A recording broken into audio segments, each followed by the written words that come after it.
झारखंड में जनगणना के तहत मकान सूचीकरण और मकानों की गणना का प्रथम चरण 1 मई से 14 जून तक होगा। जनगणना कार्य निदेशालय कल देगा विस्तृत जानकारी। नारी शक्ति वंदन अधिनियम के समर्थन में भाजपा कल रांची में निकालेगी मशाल जुलूस। विधायक पूर्णिमा साहू ने कहा, महिलाओं को उनका अधिकार मिलना चाहिए। रेलवे ने दी राज्यवासियों को बड़ी सुविधा। अब लातेहार स्टेशन पर रुकेगी रांची राजधानी एक्सप्रेस।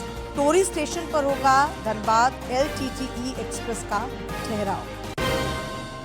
और भीषण गर्मी से जनजीवन बेहाल। करीब 45 डिग्री के साथ राज्य में सबसे गर्म रहा मेदिनीनगर। कई स्कूलों में हर घंटे होगा वाटर ब्रेक। कुछ जिलों में बदल सकता है मौसम।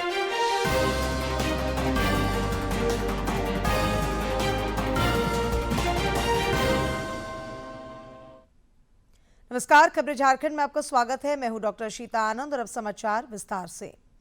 भारत और न्यूजीलैंड के बीच आज ऐतिहासिक मुक्त व्यापार समझौते पर हस्ताक्षर हुए।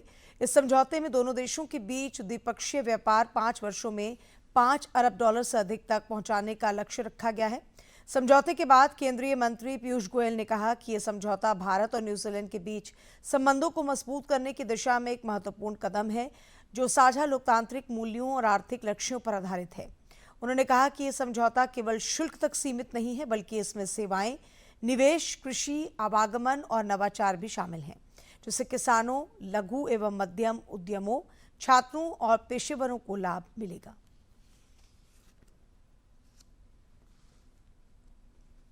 The GMP and GCP reports is a game changer for our pharma and medical devices sector, and the dedicated chapter on traditional medicines like Ayush or the Maori practices and recognition of India's GI products adds another chapter in our trade relationship. These FTAs are signed by governments, but they are delivered by enterprise. This is the first time that we are signing a trade agreement in the presence of such a large group of business partners. Jharkhand में जनगणना 2027 के पहले चरण के तहत मकान सूचीकरण और मकानों की गणना का प्रथम चरण 1 मई से शुरू होगा। ये प्रक्रिया 14 जून तक चलेगी, जिसके अंतर्गत स्वगणना के लिए 1 मई से 15 मई तक और मकान सूचीकरण तथा मकानों की गणना 16 मई से 14 जून तक चलेगी। इस संबंध में झारखंड का जनगणना कार्य निदेशालय कल विस्तृत जानकारी देगा। विभाग की ओर से नामकुम स्थित जियाडा भवन में दोपहर 12 बजे प्रेस वार्ता में वरिष्ठ अधिकारी मकान सूचीकरण और गणना की प्रक्रिया साझा करेंगे। इस अभियान का उद्देश्य राज्य में जनगणना के प्रथम चरण को सुव्यवस्थित तरीके से शुरू करना है। देश की पहली डिजिटल जनगणना का आगाज आगामी 1 मई से होने जा रहा है। भारत सरकार के जनगणना निदेशालय ने देश भर का शेड्यूल जारी कर दिया है। इस डिजिटल जनगणना की अहम बातों को जानते हैं इस रिपोर्ट के जरिए।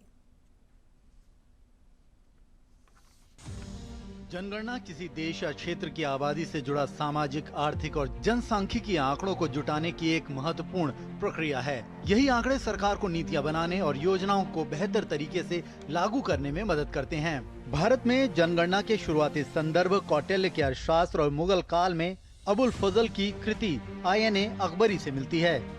आधुनिक भारत में पहली जनगणना 1865 से 1872 के बीच हुई, जबकि पहली समकालिक जनगणना 1881 में आयोजित की गई थी। जनगणना 2027 भारत की 16वीं और स्वतंत्रता के बाद 8वीं जनगणना होगी। यह दुनिया का सबसे बड़ा जनगणना अभियान माना जा रहा है।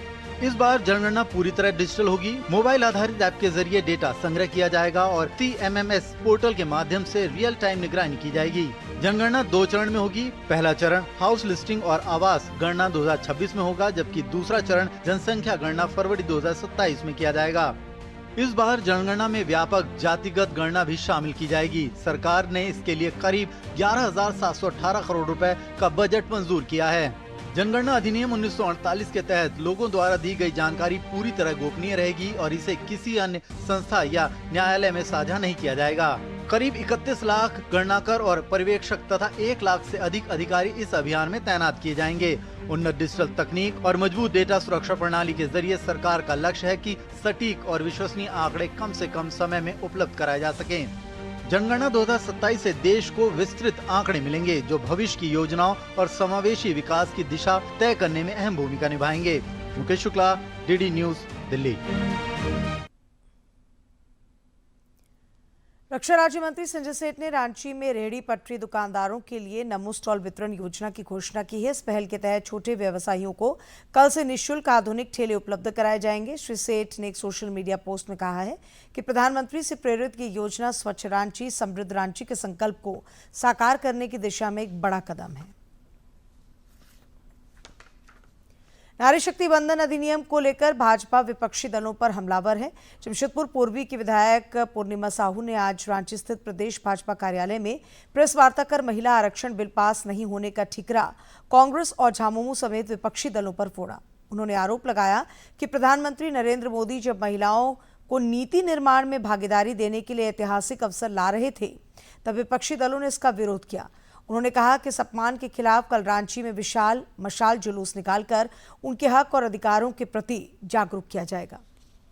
विपक्षी पार्टी जिन्होंने इस बिल का, इस विधेयक का विरोध किया, उनके प्रति जो आक्रोश मार्च निकाला था उसमें तमाम महिलाएं शामिल हुई, गांव-गांव से आई महिलाएं शामिल हुई। इसी क्रम में हम अब जो है मशाल जुलूस निकलवा रहे हैं। इस क्रम में 28 अप्रैल 2026 की शाम को महिला के अधिकारों और सम्मान के समर्थन में, नारी शक्ति बंधन के समर्थन में हम जो है एक विशाल मशाल जुलूस जो है आयोजित करने जा रहे हैं। गिरिडीह जिले के बजटों में गोलगप्पा खाकर एक बच्चे की मौत और कई बच्चों के गंभीर रूप से बीमार होने के बाद प्रशासन सख्त हो गया है। पुलिस गोलगप्पा विक्रेता को हिरासत में लेकर पूछताछ कर रही है। खाद्य अधिकारियों ने भी गोलगप्पा का नमूना जांच के लिए भेज दिया है। इस संबंध में अनुमंडल पुलिस अधिकारी जीत वाहन ओराव ने बताया कि पुलिस सभी बिंदुओं पर जांच कर रही है। केंद्र सरकार किसान कल्याण को लेकर प्रतिबद्ध है। किसानों की आमदनी दोगुनी करने के प्रयासों के तहत प्रधानमंत्री किसान सम्मान निधि योजना के तहत किसानों को सालाना 6,000 रुपए की राशि प्रदान की जा रही है। रामगढ़ जिले के पतरातू के किसानों को भी योजना का लाभ मिल रहा है। रामगढ़ जिला के किसान बड़े स्तर पर कृषि कार्य कर रहे हैं और प्रधानमंत्री किसान सम्मान निधि योजना के तहत सालाना 3 बार 2-2 हज़ार रुपए मिलने से उन्हें संबल मिल रहा है। किसानों ने बताया कि इस राशि से वो बीज, खाद और जुताई की राशि अदा करते हैं। आज हम लोग को पहले दिक्कत होती थी सर कि हम लोग किसान तबके के हैं, हम लोग को पूंजी की जरूरत पड़ती थी, लेकिन अभी प्रधानमंत्री पीएम किसान योजना के तहत हम लोग को 6,000 रुपये सालाना मिलती है, तो उससे हम लोग को बहुत राहत मिलती है। बीज खरीदते हैं, धान सीजन धान भी खरीदते हैं और जुताई करने में जैसे ट्रैक्टर उक्टर का भी लगाते हैं, चाहे हाल लगाते हैं, 1-2 बैल से जोता है, जैसे हाले बनियार बोलते हैं हम लोग उसको भी देने में आसान होता है कभी कभार। वहीं किसान देवलाल मुंडा ने बताया कि केंद्र सरकार की ओर से प्रधानमंत्री किसान सम्मान निधि योजना के तहत मिलने वाली राशि कृषि कार्य में काफी सहायक है। इससे मिलने वाली राशि में कुछ अतिरिक्त राशि मिलाकर उन्होंने कृषि संबंधी मशीन खरीदी है जो कृषि कार्य में सहायक है। बीज लेने में, हाल जोताई करने में या कर मजदूरी लगाए हैं तो उसको देने में बहुत सहयोग होता है। अभी पिछले बार मिला था और उससे पहले मिला था, हर 3 महीना में मिलता है, तो मुझे पैसा को निकासी नहीं किए थे और कुछ और पैसा मिला के 12,000 में मशीन ले लिए, एक सहयोग हो गया। वहीं साकी पंचायत की मुखिया कुमिला देवी ने कहा कि उनके पंचायत में अधिकांश लोगों को प्रधानमंत्री किसान सम्मान निधि योजना का लाभ मिल रहा है। इसके तहत साल भर में 6,000 रुपए मिलने से कृषि उत्पादकता में बढ़ोतरी हुई है। सेंट्रल का योजना के बारे में जानिएगा तो लगभग पेंशन, लोन या केसीसी किसी भी तरह का जो योजनाएं हैं उनको लेने में लोग अग्रसर रहते हैं। केसीसी के भी बहुत जोर से लेते हैं, सब लोग किसानी कर रहे हैं। प्रधानमंत्री किसान सम्मान निधि योजना की मदद से कृषि कार्य में सहयोग हुआ है और इस राशि का प्रयोग कर किसान उन्नत कृषि कर रहे हैं, साथ ही उत्पादकता में बढ़ोतरी हुई है। रामगढ़ से सहयोगी विकास कुमार के साथ प्रणय प्रबोध की रिपोर्ट। IIT ISM धनबाद में डिजिटल रिपोजिटरी पर आज से 2 दिवसीय राष्ट्रीय कार्यशाला का शुभारंभ हुआ। इस मौके पर संस्थान के निदेशक प्रोफेसर सुकुमार मिश्रा ने डिजिटल युग में पुस्तकालयों के आधुनिक बनाने और डिजिटलीकरण की आवश्यकता पर जोर दिया। कार्यशाला में प्रतिभागियों को डिजिटल रिपोजिटरी के निर्माण, प्रबंधन और मेटा डाटा जैसे विषयों पर प्रशिक्षण दिया जाएगा। इस दौरान विशेषज्ञ ज्ञान के संरक्षण और प्रसार में डिजिटल प्लेटफॉर्म की अहम भूमिका पर विचार व्यक्त करेंगे। कार्यशाला में देश भर से आए प्रतिभागी हिस्सा ले रहे हैं। केंद्र सरकार ने कहा है कि देश में पेट्रोलियम पदार्थों की कमी नहीं है। पश्चिम एशिया संकट के बीच अंतर मंत्रालयीय प्रेस वार्ता के दौरान पेट्रोलियम मंत्रालय की संयुक्त सचिव सुजाता शर्मा ने बताया कि देश भर में घरेलू LPG, PNG और CNG की आपूर्ति निर्बाध रूप से जारी है। कमर्शियल LPG का आवंटन 70% तक बढ़ा दिया गया है।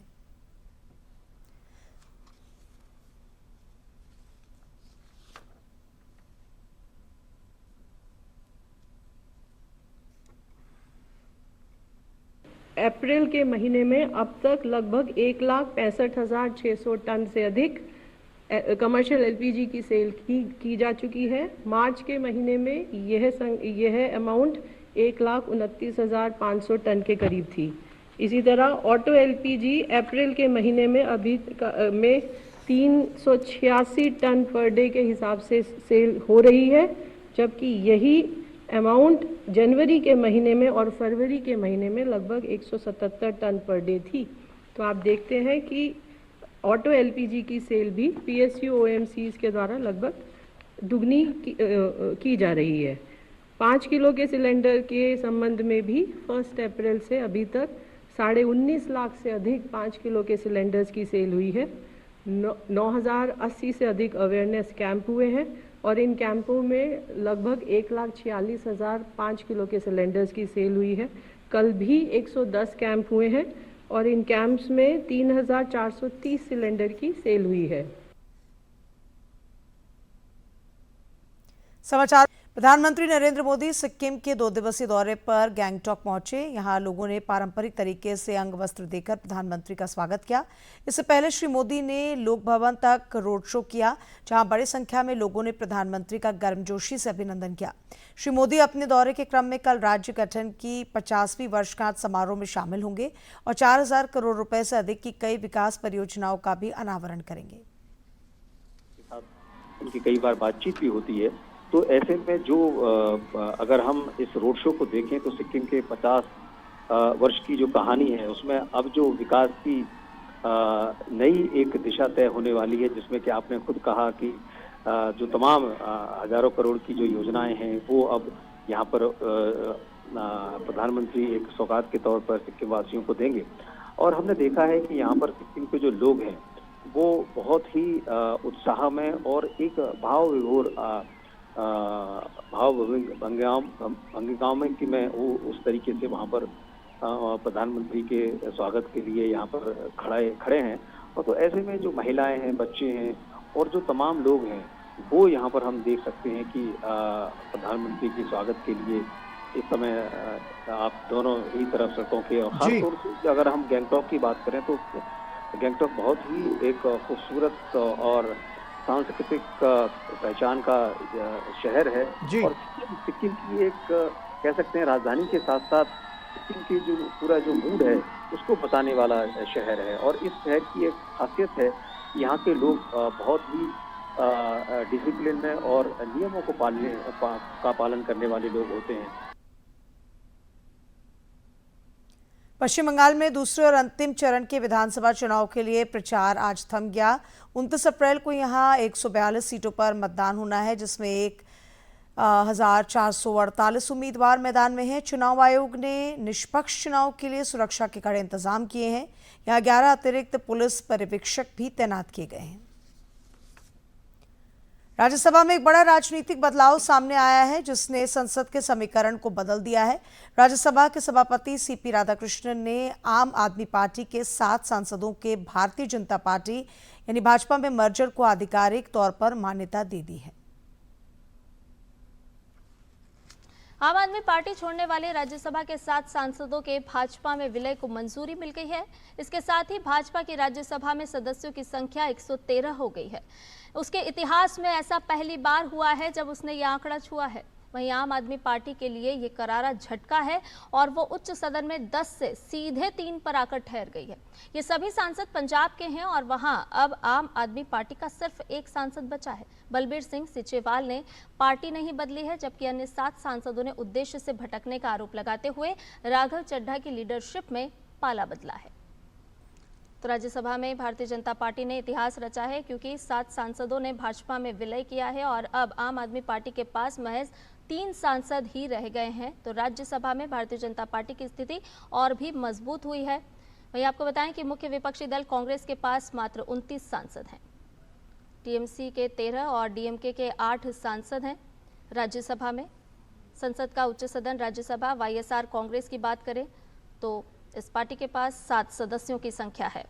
तो राज्यसभा में भारतीय जनता पार्टी की संख्या लगातार सदस्यों की बढ़ी है और इतिहास रचते हुए राज्यसभा में भारतीय जनता पार्टी बीजू जनता दल के पास 6 सांसद संख्या है और उच्च सदन में झारखंड कोटे से 1 सीट रिक्त है। और ऐसे में अगर हम अंक को देखें तो 113 की संख्या भारतीय जनता पार्टी के पास है सदस्यों की।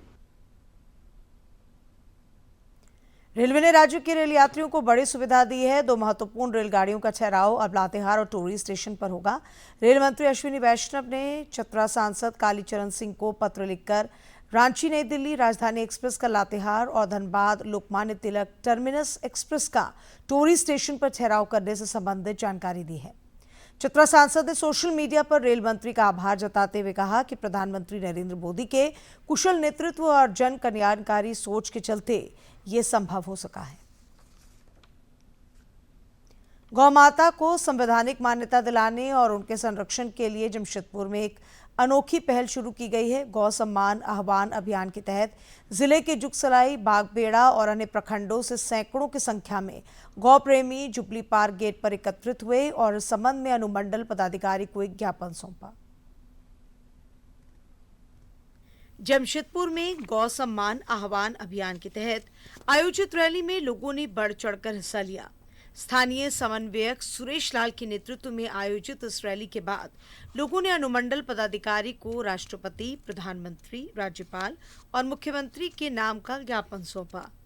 आज से आगाज हो रहा है गौ माता को राष्ट्र माता का जो महत्व दिया जाए, राष्ट्र माता के नाम से संबोधित किया जाए गौ माता को।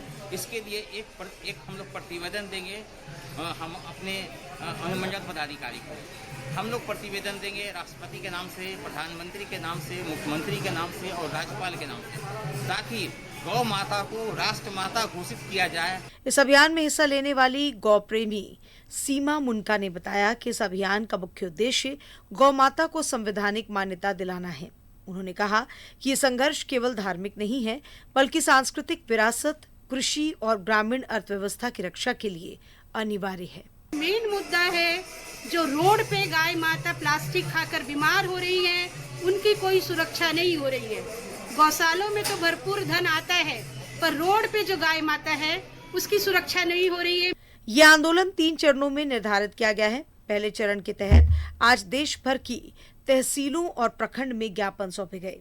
अभियान के माध्यम से गौ हत्या पर पूर्ण प्रतिबंध, गोचर भूमि के संरक्षण और गोसेवा के लिए समर्पित मंत्रालय की स्थापना की मांग की गई। इसके साथ ही सड़कों पर घूमने वाले गौवंशों की सुरक्षा, उनके भोजन और पानी के लिए आम लोगों से भी आह्वान किया गया। जमशेदपुर से राजेश कुमार लालदास की रिपोर्ट। और अब कुछ खबरें राज्य के विभिन्न जिलों से फटाफट अंदाज में।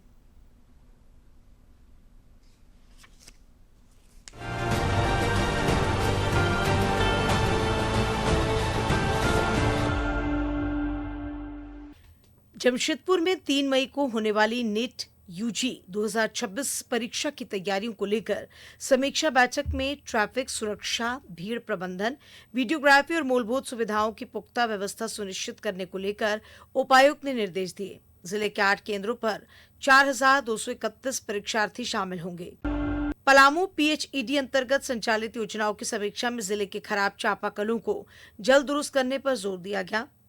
गैंगमैन की नियुक्ति के बाद उन्हें प्रखंड और पंचायत स्तर पर जागरूकता फैलाने के निर्देश दिए गए ताकि आम जन आसानी से संपर्क कर समस्या का समाधान करा सकें। बढ़ते तापमान और हीट वेव को देखते हुए देवघर नगर निगम क्षेत्र में पेयजल समस्या के समाधान के लिए हेल्पलाइन नंबर जारी किया गया है। इसका उद्देश्य आमजनों की शिकायतों का त्वरित निवारण सुनिश्चित करना है। कोडरमा के समाहरणालय स्थित विभिन्न कार्यालयों का निरीक्षण कर कार्यप्रणाली और जनसेवाओं की समीक्षा की गई। अधिकारियों को कार्यालयों को जनसुलभ, सुव्यवस्थित और पारदर्शी बनाने तथा आमजन की शिकायतों के त्वरित समाधान सुनिश्चित करने के निर्देश दिए गए। पलामू समाहरणालय सभागार में कृषि, पशुपालन, गव्य विकास, सहकारिता और मत्स्य विभाग की समीक्षा बैठक आयोजित हुई। उपायुक्त ने अधिकारियों को आपसी समन्वय मजबूत कर योजनाओं का बेहतर क्रियान्वयन करने और किसानों तक अधिकतम लाभ पहुंचाने के निर्देश दिए। गढ़वा में पुलिस अधीक्षक आशुतोष शेखर और उपायुक्त अनन्य मित्तल ने 3 मई को होने वाली नीट यूजी 2026 परीक्षा को शांतिपूर्ण और कदाचार मुक्त कराने के लिए गढ़वा के विभिन्न केंद्रों का निरीक्षण किया और सुरक्षा, सीसीटीवी, पेयजल व पार्किंग सहित व्यवस्थाएं दुरुस्त करने के निर्देश दिए।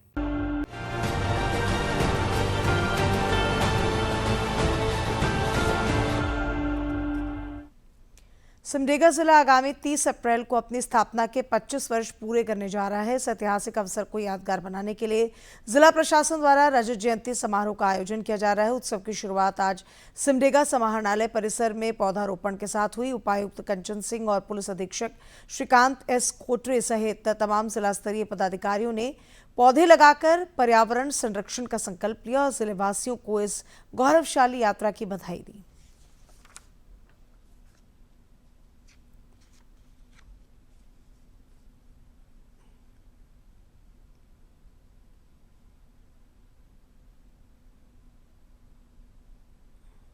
पच्चीसवां स्थापना दिवस हम लोग सिमडेगा जिले का मना रहे हैं और 3 दिवसीय ये कार्यक्रम है। तो आज इसी की शुरुआत हम लोगों ने समाहरणालय परिसर में पौधा रोप करके और अभी हम लोगों ने पृथ्वी दिवस भी मनाया है। तो एक धरती को सुंदर और आगे आने वाले जनरेशन्स के लिए रहने योग्य बनाने के लिए बहुत ज़रूरी है कि हम लोग पौधारोपण करें। तो उसी को ध्यान में रखते हुए हम लोगों ने समाहरणालय परिसर में पौधारोपण किया है। और अब बात मौसम की। भीषण गर्मी से राज्य में जनजीवन बेहाल हो गया है। करीब 45 डिग्री सेल्सियस तापमान के साथ राज्य में पलामू जिले का मेदिनीनगर सबसे गर्म रहा। बढ़ते तापमान के कारण कई इलाकों में सवेरे 10 बजे से ही सन्नाटा पसर जा रहा है। इस बीच धनबाद जिला प्रशासन ने बढ़ती गर्मी के मद्देनजर स्कूलों में हर घंटे वाटर ब्रेक को अनिवार्य किया है। इस पहल के तहत हर 1 घंटे के बाद बच्चों को पानी पीने और हाथ मुंह धोने के लिए ब्रेक दिया जाएगा। हालांकि आज से रांची समेत कई जिलों में 3 मई तक तेज हवा के साथ बारिश होने की संभावना है। इस दौरान गरज के साथ वज्रपात को लेकर चेतावनी भी जारी की गई है।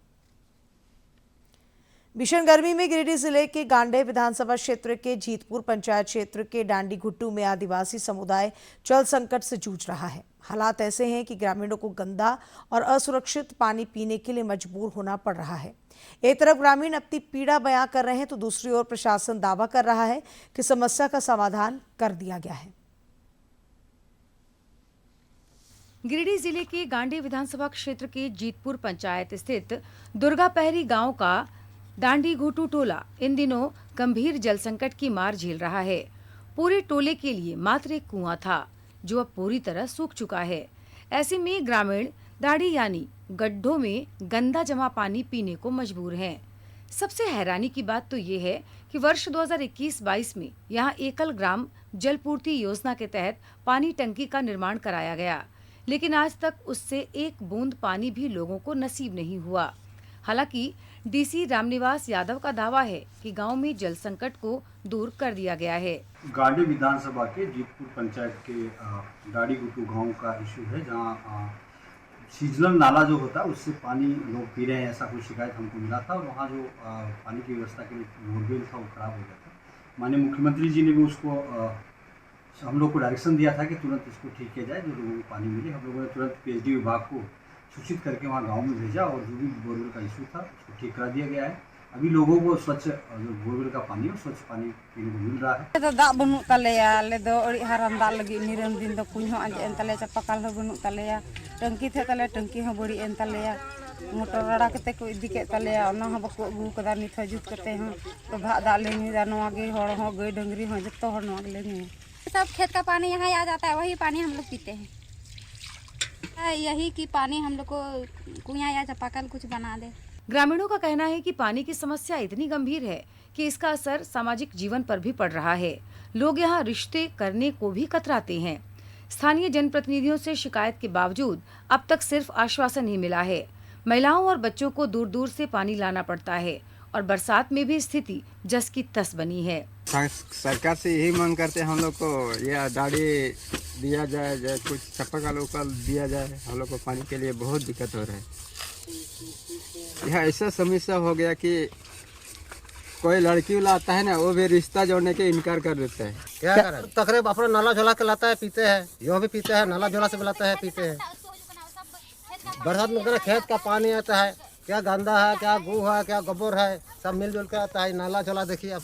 हालांकि मुख्यमंत्री के निर्देश के बाद प्रशासन सक्रिय होने की बात कह रहा है, लेकिन जमीनी हकीकत क्या है, यह ग्रामीणों की परेशानी साफ बयां कर रही है। अब देखना होगा कि प्रशासन के दावे कब तक हकीकत में बदलते हैं। गिरिडीह से रमेश प्रभाकर की रिपोर्ट। दूरदर्शन झारखंड पर पल पल की खबरों से जुड़े रहने के लिए आप हमारे social media platform x, Facebook, Instagram और यूट्यूब से जुड़ सकते हैं, क्योंकि खबरों से जितना बाखबर रहना जरूरी है, उससे ज्यादा जरूरी है सटीक, संतुलित और निष्पक्ष समाचार। हमारा एक्स हैंडल है @DD News Jharkhand, Facebook page है DD News झारखंड और इंस्टाग्राम अकाउंट है DD News झारखंड। आप हमें YouTube channel Jharkhand DD News पर भी देख और सुन सकते हैं। समाचार के सेगमेंट में कुछ झलकियां देखते हैं राजस्थान की कला और स्थापत्य की।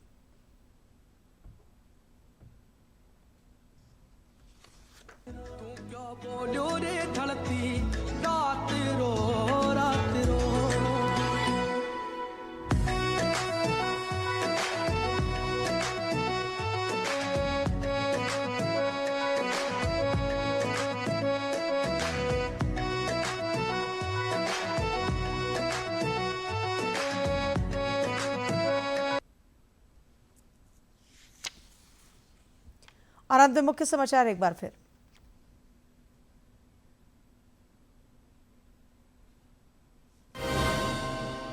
झारखंड में जनगणना के तहत मकान सूचीकरण और मकानों की गणना का प्रथम चरण 1 मई से 14 जून तक होगा। जनगणना कार्य निदेशालय कल देगा विस्तृत जानकारी।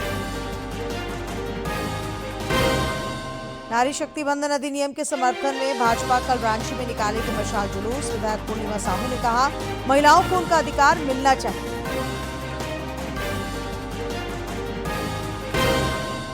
रेलवे ने दी राज्यवासियों को बड़ी सुविधा। अब लातेहार स्टेशन पर रुकेगी रांची राजधानी एक्सप्रेस। टोरी स्टेशन पर होगा धनबाद LTTE एक्सप्रेस का ठहराव।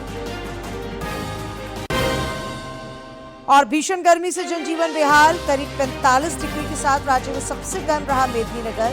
कई स्कूलों में हर घंटे होगा वाटर ब्रेक। कुछ जिलों में बदल सकता है